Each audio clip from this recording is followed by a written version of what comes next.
Halo semuanya, kami dari kelompok kekerasan verbal ingin mempresentasikan sebuah video infografis untuk memenuhi tugas akhir dari mata kuliah logika.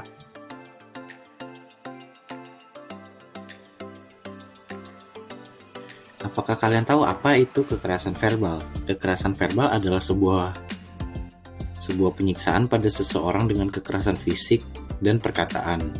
Maka kekerasan verbal ini dapat merusak sebuah mental korban sehingga korban akan merasa seseorang menjadi tidak percaya diri, mulai mempertanyakan intelijensi, akan merasakan tidak memiliki harga diri, dan lain-lainnya.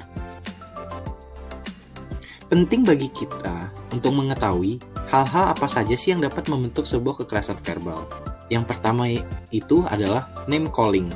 Name calling merupakan sebuah nama panggilan bernada sebuah hinaan atau sebuah kata-kata untuk mengatai seseorang dengan mengganti nama dengan sebutan yang beragam, seperti Bima diganti autis atau segala macamnya seperti demikian. Kemudian yang kedua, ada yang namanya degradasi. Degradasi merupakan sebuah kata yang akan dikeluarkan oleh seseorang supaya seseorang itu dapat merasa bersalah yang atas apa tindakan yang dilakukan oleh dirinya itu sendiri. Kemudian yang ketiga, ada yang namanya manipulasi. Manipulasi merupakan sebuah kekerasan verbal yang dilakukan untuk bertujuan memerintah.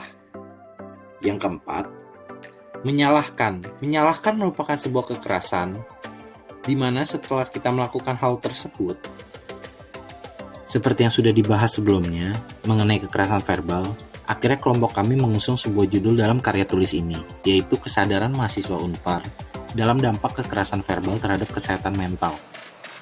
Kemudian terdapat 3 rumusan masalah. Yang pertama, apakah masyarakat mengetahui bahwa kekerasan dan pelecehan secara verbal dapat membuat kesehatan mental seseorang terganggu? Kemudian yang kedua, apa penting bagi remaja untuk mempelajari kesehatan mental? Kemudian yang ketiga, apakah masyarakat sadar bahwa pelecehan verbal itu dapat dikategorikan sebagai suatu kekerasan? Tujuan dari penelitian ini adalah yang pertama, mengetahui apakah masyarakat mengerti bahwa kekerasan dan pelecehan secara verbal dapat menyebabkan kesehatan mental seseorang terganggu. Kemudian yang kedua, mengetahui pentingnya pembelajaran mengenai kesehatan mental seseorang di kalangan remaja. Kemudian yang ketiga, mengetahui kesadaran seseorang akan pelecehan verbal itu merupakan kategori suatu kekerasan.